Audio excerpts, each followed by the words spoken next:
Oh, perfect. All right. Welcome everyone to the Valero community meeting / open discussion. Today is March 1st, 2022. And I think this will be a pretty brief conversation today, but I thank you everyone for joining. So some status updates. First of all, I want to introduce Orlin Vasilov as the new community manager. Welcome, Orlin. Thank you, Jonas. Orlin will be taking over for me from me in about 2 weeks.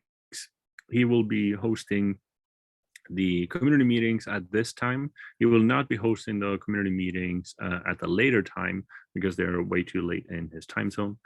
Orlin is in Bulgaria.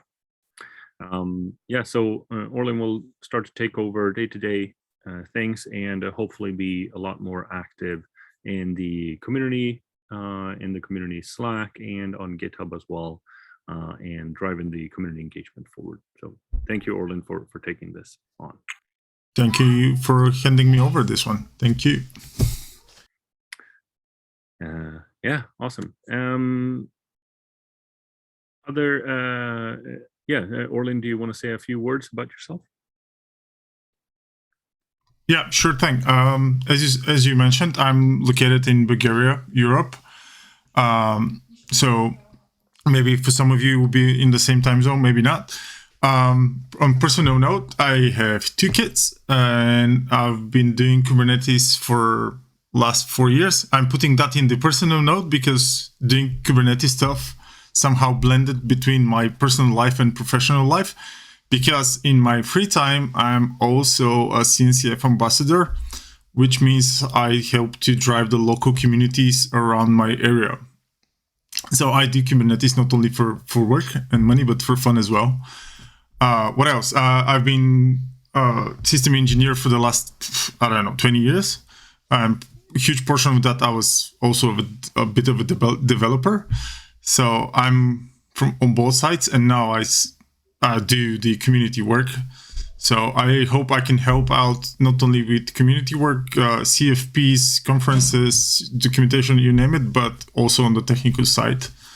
Looking forward to work with every one of you. Thank you for the opportunity. Awesome. Thank you, Orlin. And again, welcome. All right. Next up, we got Eleanor. Just so please call me on this if I've gotten this wrong, but I think I've gotten the dates. So 1.9 roadmap is finalized, but it's with, of course, the caveat that it may be changed as we need it. But for now, it's finalized. I believe this is what I'm confused on. I think it was just last week that I spoke through it. So it was the evening meeting. So if you want to hear kind of a bit more of a discussion on it, please go back and look at that recording. GA will be mid-June. I believe we have the final kind of release dates about feature freeze and code freeze and such. Those will be discussed by my engineering counterparts next week at the meeting. And I put a link in if you want to take a look at the roadmap. So happy to discuss it here or later, whatever folks want. So FYI, take a look at it, and you can put it in a discussion topic if you want to talk more about it. Or I can answer questions now. Thank you, Eleanor. Any questions, comments? Eleanor, you mentioned this was targeted for June 1.9. Yes. Yeah, mid-June. Basically, it's been designed to have 8 2-week sprints is how we're going to probably be doing the releases going forward. So that ends up in mid-June. The exact date, if you ping Zhao Lin, he can probably tell you the exact date. I just don't want to release the date without having his confirmation. Sure.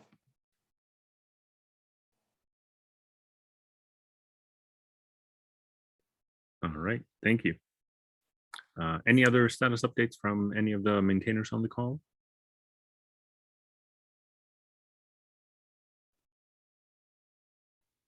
Okay, diving into discussion topics. Fong.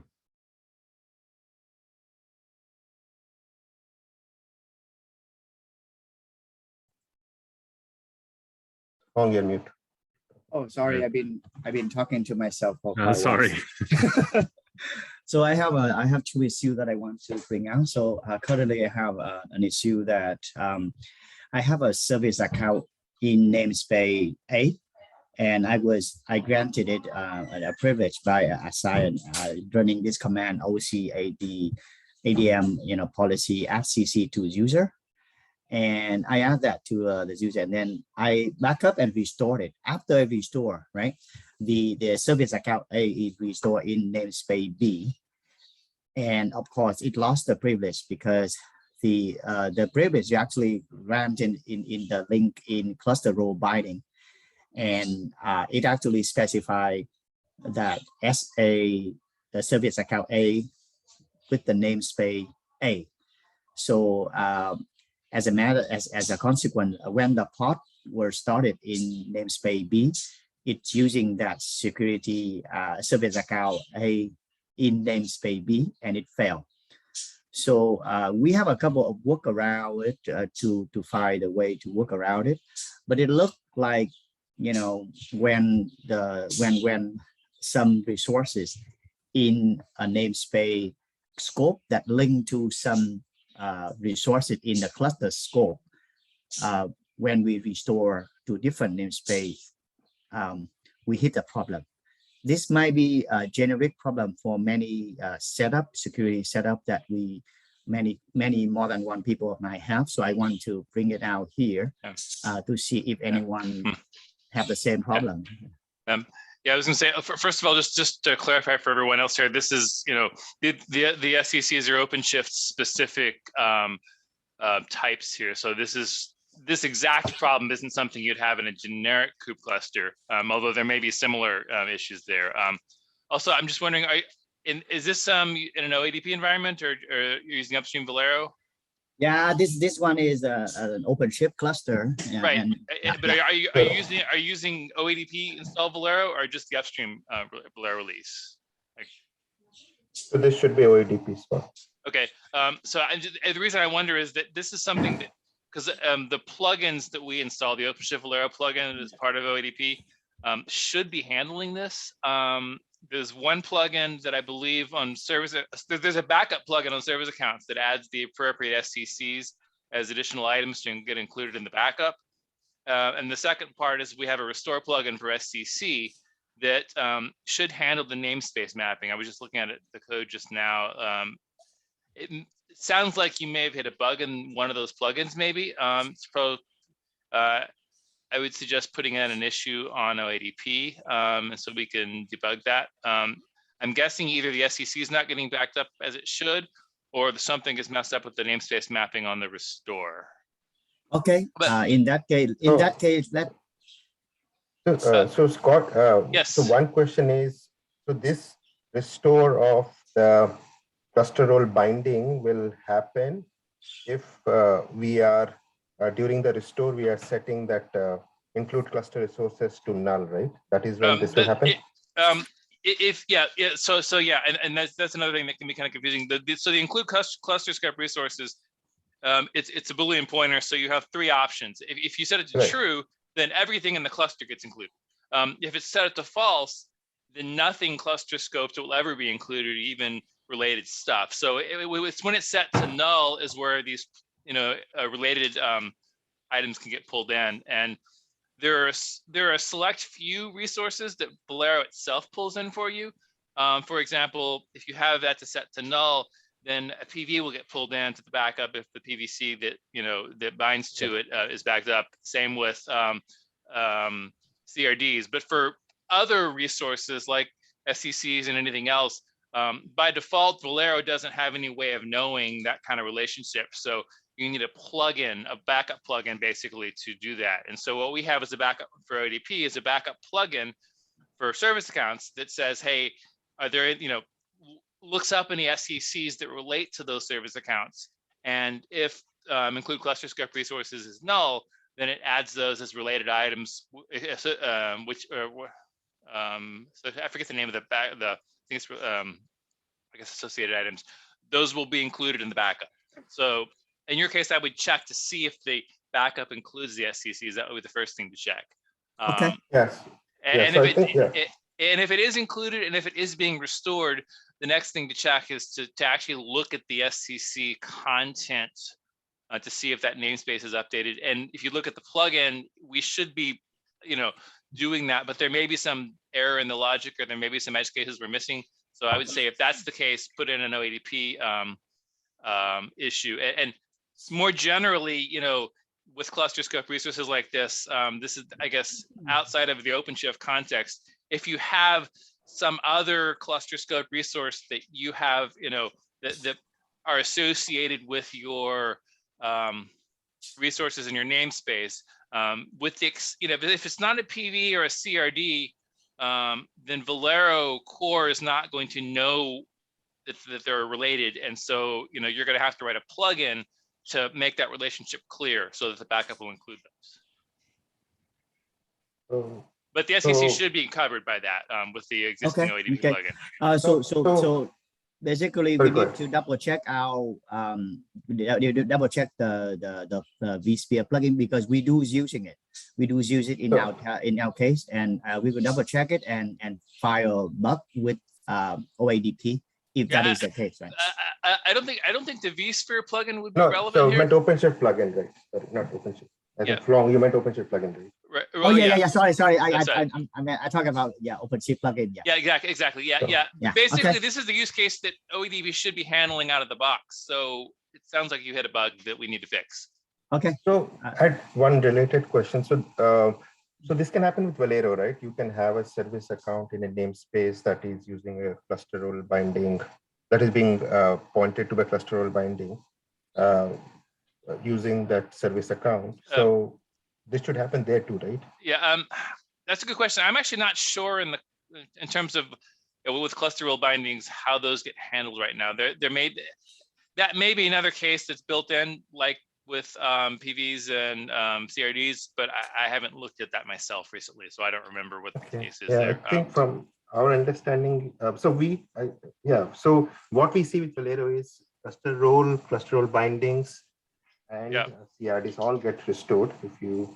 Okay, that makes sense. I just forgotten about that one. But so if the cluster role bindings are already handled there, basically, for these native Kubernetes resources that are cluster scoped, that have obvious connections to namespace resources that that would be true in any Kubernetes cluster, that's something that Valero should be thinking about and including, possibly through an internal backup item action that's part of core Valero.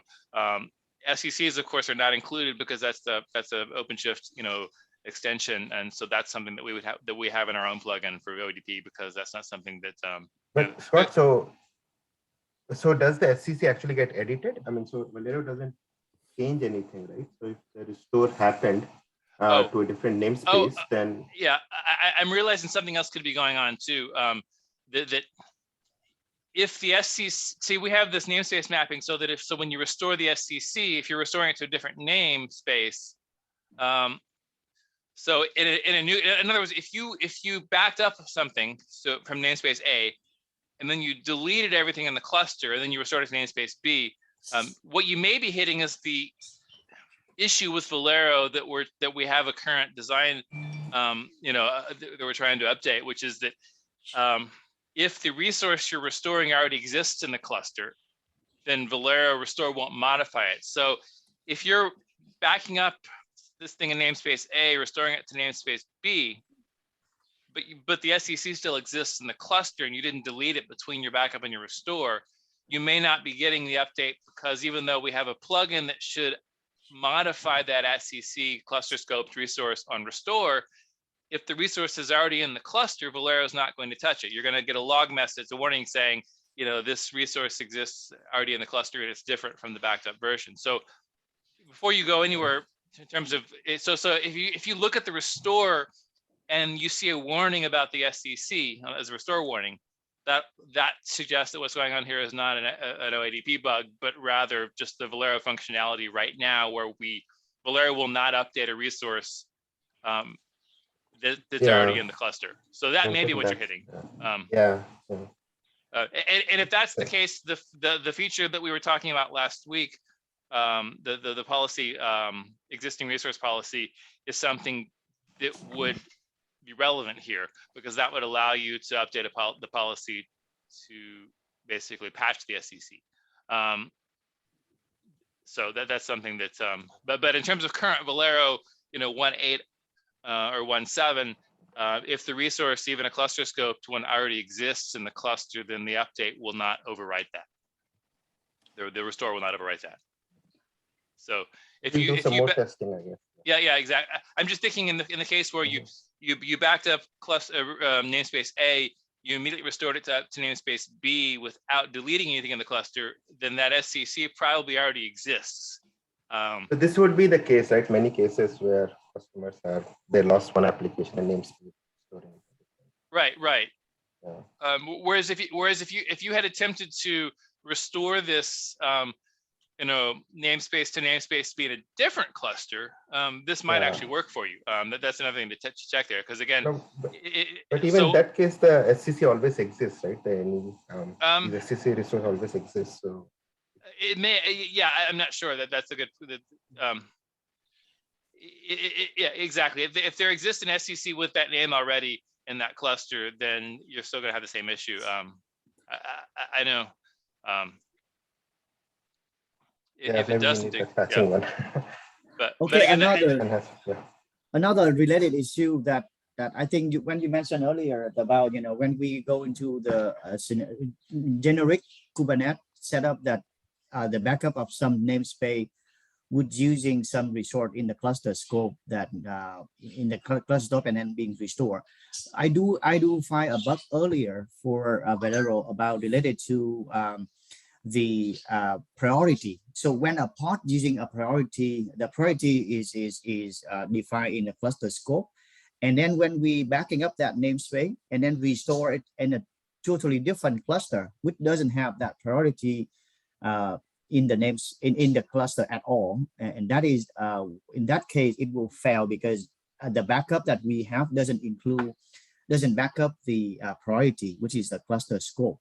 So I think in that case, I think we already talked about that case back in maybe 1 year ago, and I think we dropped the ball. We haven't followed through that. I think we want to implement an enhancement for our Velero plugin to pick up that cluster scope resource as well when we back up the namespace. So is this a Kubernetes resource that would exist in any Kubernetes cluster that we would need to look at, or is it? Yeah. So this is the priority class resource, right? Priority class, yeah. Yeah. So that sounds like something. I mean, and again, maybe curious if anyone else has a different opinion. That if we have a backup item action to include that sounds like something that may belong in core Valero, because again, that's something that anyone that has a pod that uses that priority class that would need to be included. Kind of like with cluster role bindings and such. Yeah, I think we hit that bug, and it's not included in our backup. So we need to somehow include it in. Was there a Valero issue created for this originally, or? I remember I did create an issue for it, but on top of my head I could not remember the. Okay. So, yeah, it is created. I think we just need to prioritize something.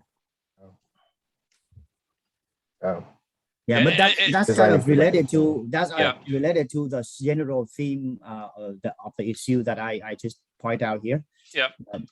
Yeah, and again, the challenge with all of these things is that there's not a generic way to say, what are all of the cluster scoped Kubernetes resources that relate to this other resource? That's all a very resource specific way. So, we basically have to say, okay, we know that pods have this kind of relationship with, priority class. And because we know that, we have to write code specific to that to say, okay, here's a pod backup item action that looks for priority classes.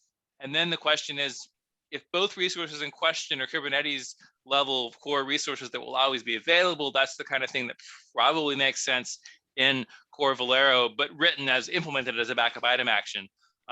If it's something like the SCCs where it's specific to OpenShift, then obviously that's something that's an external plugin, just like if you had something specific to other, cloud implementations or whatever, those would be external plugins. But again, someone has to write those on a case-by-case basis, because there's no generic Kubernetes level construct that says, hey, what are all the cluster scoped things that relate to this thing?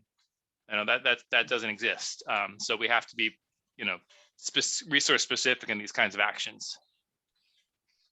And some of them make sense in core Valero, like, you know, the PVCs and possibly the priority classes that you brought up, and then some of them obviously belong to external plugins. Yeah, maybe okay, that's all I have on that. Yeah, so I would say find the issue. It's also possible the issue got closed with the stale bot and all that. So, you know, you can reopen it and then, you know, kind of start the discussion again on that. Okay. Another issue that I want to bring out, I think I rather talk about it next week when we have Daniel Jiang here, is the Velero plugin timeout. We need to, we already have the Velero plugin versioning related to this, and we having a design starting on that one, and it's kind of lag behind right now. So I think I would rather talk about when Daniel Jiang is here. He's not here today, so yeah. Yeah, and again, I think the first thing that goes to that is the plugin versioning itself, because it basically, yeah, we need the plugin versioning design itself approved, and, you know, and kind of on the roadmap to get implemented. And then once we have the ability to version plugins, then the timeout is going to be the thing that goes into the V2 version of that, just like that other one that I had for the related items. Again, you know, these are things that we need to add that would go into that V2. But before we can add anything to a V2, we have to create the concept of versioning, and that's where the design PR that's got updated. So let's talk about. We can continue talk about that versioning on Slack, and then we will wait for Daniel Jiang next week to discuss about that, right? Yeah. Okay. In that case, I will return the floor to Eleanor. There was one more issue, right? The customer pointed out role binding and the priorities. So that looked like a Valero issue to me, isn't it? You want to discuss that now, or? So I guess, Phong, correct me if I'm wrong. The issue is that if you have a service account that is being referred to in a role binding, right? Not cluster rule, but during restore, the pods are restored before the role and role bindings, which cause the pods to go into crash loop. Oh yeah. I remember that now. So in the recover process, we using the default recover priority, in which we specify what class to what type of resource to recover first, and we have a specific list of that. Unfortunately, the role and role binding is not including that default list. So as a consequence, when we use role and role binding, we have a pod, and the pod will recover first, and the role and role binding will recover later.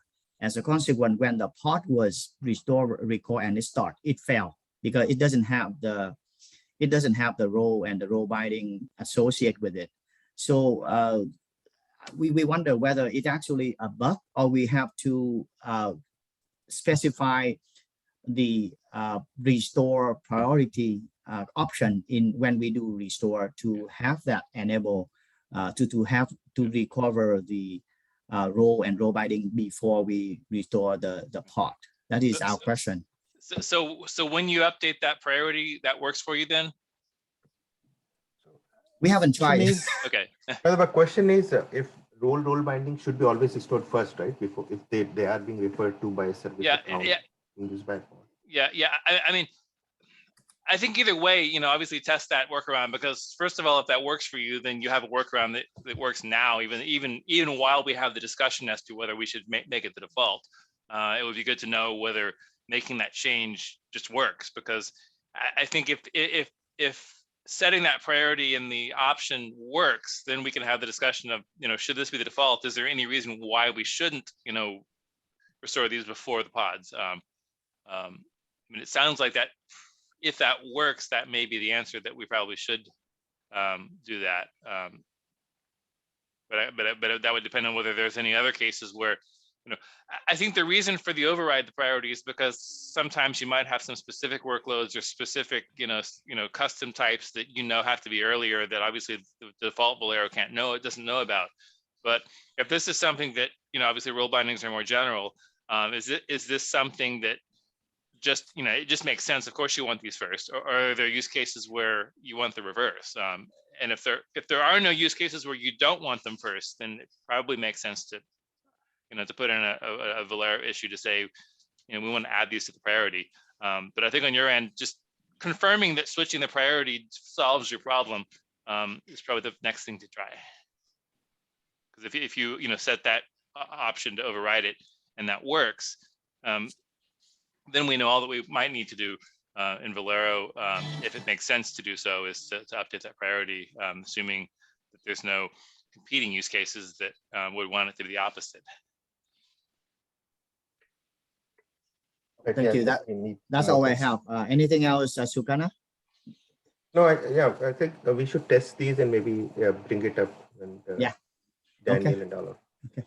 Let me take that an action item for myself for that one. Yeah. Thank you. That's all, Eleanor. You can. Awesome. Thank you, everyone. Eleanor?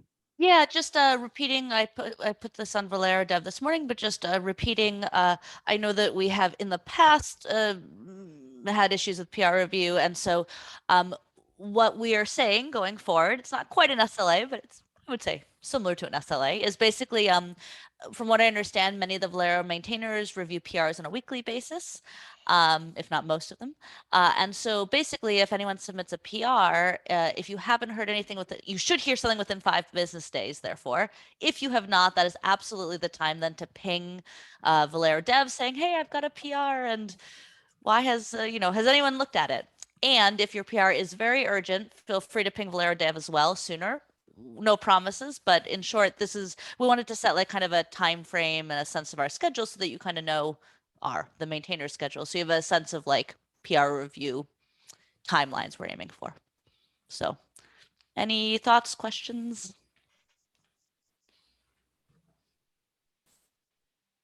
Cool.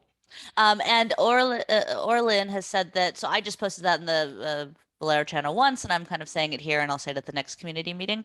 But Orlin is going to try to kind of set up an auto bot, whatever, so that every time someone opens a PR, they'll have that ping. Now, of course, let me be very clear. This is not, of course, to get the PR merged in 5 business days. It's getting responses, so making sure that our conversations go faster. So that's it for me. Eleanor, question about that. Should we have only this for the PRs or for issues as well? Well, issues, we have an SLA that we've kind of just announced of trying to reply within 2 business days. I don't know. That's a question to the greater team. I don't know. I don't have an opinion on that. PRs are my bigger concern because I know that we really want to encourage contributors, and slower times do not. Other thoughts from other folks? So I think along with PR, is there like SLA for like security issues related? Like whether they are, I think that would be good. I know because many are just Golang related. If there is any SLA on like, even if it is present, it doesn't affect Valero. Because so you're saying like an SLA on a patch release, or you mean SLA on patches, or do you mean SLA on something else? Like SLA on like when a security vulnerability is pointed out, SLA on whether it is Valero is affected, not affected, and if just announcing on whether it's affected or not. You mean? Yeah. Interesting point. I don't think, Jonas, do you know if we already have one like that? I don't think we do. I don't know. I know that we have some. I know VMware kind of specifies roughly. I don't know if Valero follows that. Yeah. I'm sorry, can you repeat what the question is? I didn't. Sukarno was saying that it might be good to have an SLA on if there are CVEs, kind of Valero team announcing whether Valero is affected by that. I don't believe we have any existing kind of guidelines around Valero on that. We have a security policy. Okay. For that. So if you check out the security tab over here, here's our security policy, and that's what we're following. Okay. Yeah, I will say from the one time I have used this process before, this is one of these areas where, and I understand, this is a VMware centric policy. It has to do with that. But like, I know when I reported to a CVE that because it was affecting us, I didn't hear anything back for a while. And it was like a week later, I ended up just pinging people in Slack to say, hey, what's going on with this? And then I heard you're working on it. But I mean, the process around that seemed to be a little bit harder to navigate from someone outside of VMware. So that's just some feedback from my experience with it, a few months ago. That's good feedback. I have a naive question because have not been in security at all. Is the issue, like, on one hand, like, do we partly follow something like this so that we don't publicly on like a public Slack identify a I believe vulnerability? I believe that's the intent. I see. And I think part of the problem is that, these days, that, CVEs are made public early on, and there's so many of these kind of external tools to identify vulnerabilities.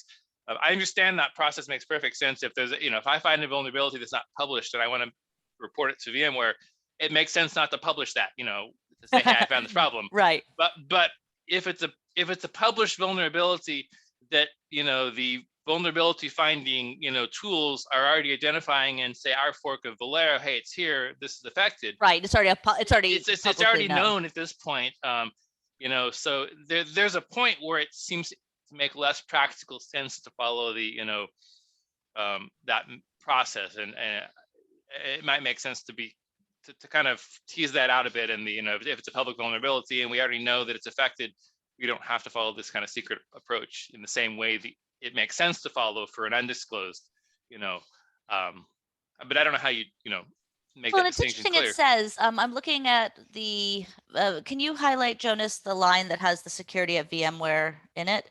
It does so, it says, do you know of a publicly disclosed security vulnerability? They still want you to email, which is a little bit contradictory. I guess, Jonas, do you know how much flexibility do we have in this? Can we, for instance, even add, like, at least if I and Jowlin and, or maybe all the maintainers are emailed as well? Like, so the way this works is that whenever someone emails security@vmware.com, the maintainers who have been set up within our VMware security team, those maintainer members will be contacted. So that's only VMware employees then? Correct, yes. But then what we do for some projects is that we have a distribution list. So the Velero distributors mailing list, and I believe you are on that, Scott.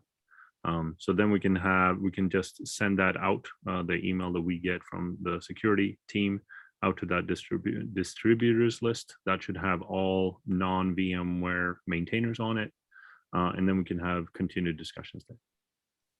What I would say, Scott, is it's possible, just because it's possible that we did not loop you in as soon as we could have. And knowing that I should now do this, I can certainly loop you in faster in the future if I hear about something.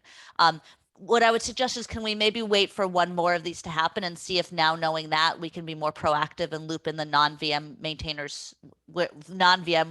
maintainers sooner? Because it's sounding like, I suspect we may not have very much wiggle room on this because VMware owns Valero, and I bet that security is. No, the maintainers should absolutely get the information as soon as possible here. I don't see an issue with that, but yeah, we can use the Valero distributors list there. You should all be on it. I can verify that later today to make sure that everyone is on there. So let's wait one more, Scott, now that you've raised it, let's wait one more. Let's see, and let's evaluate after. Basically, let's use this as a learning round, and I will, now that I understand that this is something that really needs to be trumpeted out to the maintainers, I will definitely work to do so. And of course, Orland's here to hear this as well. Back to, I think it was Sukarna who raised the point about the SLA for when we plan to patch stuff. I guess the same. So even before patch, even I don't know what would help is whether it's affected or not. So sorry. Yeah, it's not the patching; it's the affected. Same question. If it's a public CVE, when are we allowed to post this? I guess I'm unclear on whether we can post in the Slack channel or not. maybe not even Slack, but at least in the thread that will be, I guess, started once we send something to security at VMware, whether Yes. it's Yeah. affected Yeah. or not. So Yeah. So if it's a non-public CVE, you can talk about it in Slack. You can other distributors like Dell can definitely join the distributors list as well, so they can get advanced information, advanced Right. notifications. So in most about cases, CVE. yeah. In most Um, cases, what we see is like these are CVEs, public CVEs that are scanned by with that when customers scan these through Tree or Twistlog, something they are reported. And Yep. most of them are generally Golang vulnerabilities. And because Valero and others are built using Golang, they just flagged. And then the customers ask, okay, are you affected? Yep. So they're- please follow this. Do not file public issues on GitHub for security vulnerabilities. Don't talk about public vulnerabilities, even if they're public and we haven't fixed them yet. Don't talk about them on Slack. Please use email in the distributors list. So that answers my question. And so Karna, to answer your question, I will raise it with Jalen and Daniel and at least the Beijing-based team, because they are the majority of the maintainers. So I'll ask them about your point of an SLA to kind of say whether Valero is affected by a CVE. And if you don't mind, are you able to maybe come to the community meeting next week? So I'll tell, you said yes? Yeah, we'll be. Perfect. So I will raise it now so they have like a week to think it over. I will, and then I'll say that you raised it and we can further the conversation next week. Does that work for you? Yeah, sounds good. Thanks. Great. Thanks for raising that.